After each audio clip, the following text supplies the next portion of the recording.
اعوذ باللہ من الشیطان الرجیم بسم اللہ الرحمن الرحیم الحمدللہ رب العالمین۔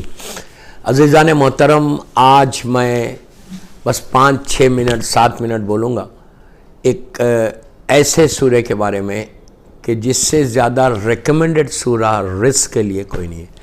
آج پوری دنیا میں ایک مسئلہ ہے، ہر طرف کہیں آپ جاؤ لوگ دعا مانگتے ہیں کہ مولانا دعا بتائیے کہ رزق کے راستے کھلے، رزق کے راستے کھلے۔ اس کے لیے بہترین عمل پہلے واجبات پہ عمل کرنا، اس کے بعد ہی رزق مستحب عمل کرنا، یعنی آپ واجبات ادا کر کے پھر آپ ایک ایسا سورہ کہ جو قرآن مجید کا وہ 114 سوروں میں سب سے زیادہ ریکمنڈڈ سورہ ہے رزق کے لیے۔ اس سے زیادہ ریکمنڈڈ سورہ اس لیے کہ اس میں کئی معصومین کی حدیث، سب سے پہلے اللہ کے رسول کی حدیث ہے، 5ویں امام کا ارشاد ہے، 6 امام کا ارشاد ہے، اور اور دوسرے معصومین کا ارشاد ہے۔ کئی جگہ یہ نص معصوم ہے کہ اس سے زیادہ ریکمنڈڈ سورہ اور کوئی سورہ نہیں ہے۔ اس سورہ کا نام ہے سورہ واقعہ، بلکہ یہاں تک ہے کہ سورہ واقعہ اگر کوئی عمرے پہ جائے تو صفا پہاڑی پہ بیٹھ کے، صفا و مروہ جہاں سے ہم صحیح شروع کرتے، اگر صفا پہاڑی پہ جا کے اگر 3 مرتبہ کوئی سورہ واقعہ پڑھے تو اللہ اس کے رزق کے دروازوں کو کھول دیتا۔ یا اگر آپ نہیں جا سکتے، کوئی جا رہا عمرے پہ یا حج پہ، تو آپ ان سے بھی یہ کہلوا سکتے کہ میرے لیے جا کے 3 مرتبہ سورہ واقعہ کی تلاوت کرو۔ سورہ واقعہ ایک اتنا ایکسٹرا آرڈینری سورہ ہے، اور جب بھی ہم اپنے گروپ کے ساتھ عمرے پہ جاتے ہیں تو آئی آلویز ریکمینڈ کہ ہمارے گروپ والوں کو کہ آپ جو ہے سورہ واقعہ جا کے پڑھیے، پہاڑ کے پاس بیٹھو، 3 مرتبہ پڑھنا ہے۔ یہ سورہ رزق کے لیے اس سے بہتر کوئی نہیں۔ اس کے لیے اور یہ کہا گیا کہ ہر شب جمعہ پڑھو 3 مرتبہ یا 5 مرتبہ یا 8 مرتبہ۔ آپ جتنا پڑھتے جائیں گے اتنا جلدی آپ کا معاملہ صحیح ہوتا جائے گا۔ اور ایک چیز یہ کہ یہ نہیں ہے کہ یہ سورہ 1 گھنٹے کا ہے، سورہ بقرہ کی طرح اتنا بڑا ویری شارٹ سورہ، ہارڈلی ٹیکس 10 منٹس۔ 10 منٹس میں اگر تیز پڑھنے والے تو 7-8 منٹ میں سورہ واقعہ ہو جاتا۔ تو شب جمعہ 3 مرتبہ، منیمم 3 مرتبہ پڑھو۔ کہاں پہ؟ شب جمعہ میں۔ اور ایوری ڈے ایک دفعہ یا 2 دفعہ آپ سورہ واقعہ عشاء کے بعد پڑھو یا سونے سے پہلے۔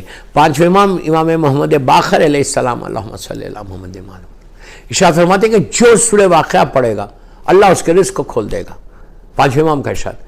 اس کے بعد 6 امام ارشاد فرماتے ہیں کہ جو سورہ واقعہ پڑھے گا اس کے چہرے کو اللہ نورانی بنا دے گا اور وہ اللہ کا دوست بن جائے گا۔ سورہ واقعہ پڑھنے سے وہ اللہ کا دوست بن جائے گا۔ اور اس کے بعد کہا کہ سورہ واقعہ پڑھنے والا کبھی رزق کے پیچھے نہیں چلے گا، رزق کے آگے چلے گا۔ تیسری چیز اللہ کے، بس آخری باتیں، تیسری چیز اللہ کے رسول کا ارشاد ہے، اللہ کے رسول کا ارشاد ہے، وہ مشہور واقعہ ابو مسعود کا، عبداللہ ابن مسعود کا، کہ جب تیسرا دور آیا تھا، میں بہت احتیاط سے پڑھ رہا، تیسرا دور جب آیا تھا تو انہوں نے بڑا پروٹیسٹ کیا تھا۔ یہ بھی جناب ابو ذر الغفاری کی طرح تھے، بہترین مولا کے صحابی۔ تو عبداللہ ابن مسعود نے پروٹیسٹ کیا تو انہوں نے ان کو مروایا تھا۔ ان کے کئی اس کے لوگ آئے تھے اور آ کے جب بہت میں احتیاط سے پڑھا، زخمی کر دیا تھا، اتنا مارا تھا۔ یہ بالکل بستر مرگ پہ لیٹے ہوئے تھے۔ تو وہ خود آیا۔ کیوں آیا خود؟ مزاج پرسی کو آیا، اس لیے کہ صحابی رسول ایک ہنگامہ مچ گیا کہ عبداللہ ابن مسعود کو مسجد میں گھستے ہوئے مارا گیا، اور بزرگ صحابی تھے۔ ان کے پاس آیا، اس نے آ کے کہا کہ کیا میں آپ کا علاج کراؤں؟ تو کہا ضرورت نہیں ہے علاج کرنے کی۔ اس نے کئی چیزیں آفر کی، یہ کروں یہ کروں یہ کروں۔ آخر میں کہا کہ آپ بہت کمزور ہو گئے، آپ کے بیٹے ہیں، آپ کی بیٹیاں ہیں، کیا میں آپ کے رزق کے لیے، آپ کے بعد آپ کے بچوں کے رزق کے لیے کچھ انتظام کروں، کچھ آپ کی میں مدد کروں رزق کے لیے؟ تو آپ کا جملہ عبداللہ ابن مسعود کا آپ کو ہر کتاب میں ملے گا۔ عبداللہ ابن مسعود نے کہا تیرا 1 درہم 1 فل نہیں چاہیے۔ کیوں نہیں چاہیے؟ تو کہا پھر تمہارے بعد چلے گا کیسا؟ تو کہا میں نے بچوں کو سورہ واقعہ سکھا دیا ہے، سورہ واقعہ کی تلقین کی ہے، اور میرے بچے سورہ واقعہ۔ کیا کانفیڈنس ہے! دیکھو آپ، اصل یہ چیز کو پیدا کرنا ہے۔ جو مجھے سن رہا اس وقت، میں ان سے یہ کہہ رہا ہوں، یہ کانفیڈنس کو پیدا کرو، اس یقین کو پیدا کرو۔ تم امام علی کے ماننے والے ہو کہ جن کا ارشاد ہے کہ میرے سامنے سے حجابات ہٹ بھی جائیں تو میرے یقین میں کمی نہ ہو۔